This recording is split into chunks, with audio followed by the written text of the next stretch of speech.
Kebayang nggak sebuah negara yang saya sampai ternyuh banget, yang namanya Afghanistan. Bayangkan sekarang itu dimasuki yang menurut berita itu oleh Islam garis keras. Saya hanya melihat di TV. Kenapa? Bayangkan itu yang namanya langsung, yang namanya anak perempuan tidak boleh sekolah untuk perempuan ditutup, lalu perempuan guru-gurunya ditiadakan, lalu mereka yang pergi keluar, kalau perempuan minta bekerja, NGO itu diminta untuk supaya tidak boleh memperkerjakan mereka. Ini nanti dipikir ntar ada aja yang mau bully saya, terserah. Tapi ini bukan omongan saya lihat di televisi asing dan itu diomongkan oleh banyak sekarang negara. Bagaimana perlakuan lalu seperti itu, lalu saya ya terus nangis. Kebayang nggak? Fatwa itu pendapat, fatwa bisa didebat, fatwa tidak mengikat. Fatwa itu opini, tidak suci, meniscayakan toleransi. Dan sebaik-baik fatwa, suara hati nurani. Inilah Fatwa Guntur Romli.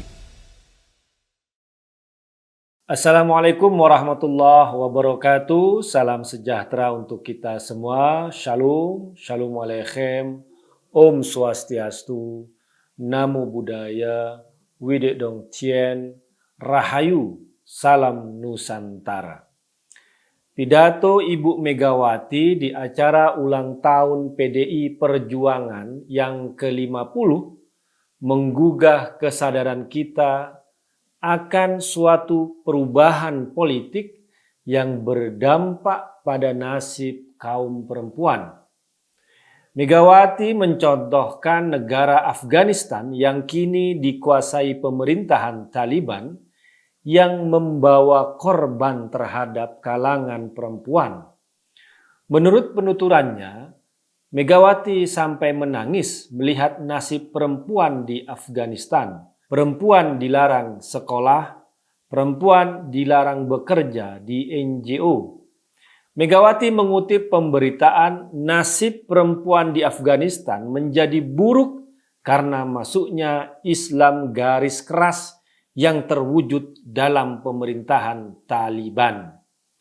Keprihatinan Megawati mewakili hati nurani dunia terkait kesewenang-wenangan pemerintah Taliban terhadap perempuan, apalagi diatasnamakan dengan agama Islam. Meskipun jelas sekali varian pemahaman keislaman yang dipahami dan yang dipraktikkan oleh Taliban jauh dari semangat Islam yang rahmatan lil alamin, berkah bagi alam semesta. Tak hanya Megawati yang menyoroti kaum perempuan Afghanistan di era Taliban, para pemimpin-pemimpin agama, khususnya agama Islam, seperti Syekhul Azhar Profesor Dr. Ahmad Thayyib juga ikut mengecam larangan pemerintah Taliban terhadap perempuan yang ingin melanjutkan studi ke perguruan tinggi. Pada tanggal 23 Desember tahun 2022, Syekhul Azhar Profesor Dr. Ahmad Thayyib memberikan pernyataan yang keras bahwa apa yang dilakukan pemerintahan Taliban yang melarang anak-anak perempuan studi di perguruan tinggi bertentangan dengan syariat Islam. Aturan itu menurut Syekhul Azhar melanggar apa yang telah diserukan secara jelas oleh syariat Islam, bahwa laki-laki dan perempuan memiliki kewajiban menuntut ilmu dari kelahiran hingga kematian, dari buayan hingga liang lahat. Yatanaqad asy-syari'ah al-islamiyah wa yusdimu da'wataha as-sariha lirrijal wan nisa fi ayyatlubu al-ilma minal mahdi ilal lahdi. Syekhul Azhar tidak habis pikir bagaimana mungkin orang-orang yang membuat keputusan itu mengabaikan lebih dari 2000 hadis mulia yang diriwayatkan dalam kitab-kitab yang paling dapat diandalkan, diriwayatkan oleh seorang perempuan yaitu istri Nabi Muhammad sallallahu alaihi wasallam, Sayyidah Aisyah radhiyallahu anha. Mengapa mereka mengabaikan akan sejarah yang penuh dengan nama-nama perintis perempuan di bidang ilmu pengetahuan, pendidikan, politik, bahkan dalam pergerakan dunia Islam dari dulu dan hingga sekarang? Syekhul Azhar juga menyebut keputusan pemerintah Taliban itu menyakiti hati nurani umat Islam dan non-Islam dan tidak pantas bagi orang yang mengaku sebagai Muslim membuat kebijakan seperti itu, apalagi dengan bersikeras dan bangga mempertahankan keputusan itu. Syekhul Azhar juga menegaskan dirinya bersama ulama-ulama Al-Azhar dimanapun berada di muka bumi ini akan menentang keputusan tersebut karena tidak mewakili syariat Islam dan bertentangan dengan akar-akar dakwah Islam yang sudah digariskan oleh Al-Quran Al-Karim. Sekjen Liga Muslim Dunia, Rabitah Alam Al-Islami, Syekh Muhammad Abdul Karim Al-Aisa juga memberikan perhatian yang sama terhadap nasib kaum perempuan di Afghanistan di bawah kungkungan Taliban. Syekh Muhammad Al-Aisa menyoroti larangan perempuan Afghanistan bekerja di NGO. Melalui akun Twitternya yang mencuit dalam pelbagai bahasa dunia, pada tanggal 31 Desember tahun 2022, Syekh Muhammad Al-Aisa menegaskan, kami di LMD, Liga Muslim Dunia, mengikuti dengan prihatin akibat dari larangan Taliban terhadap wanita yang bekerja di Ornop, organisasi non-pemerintah atau NGO.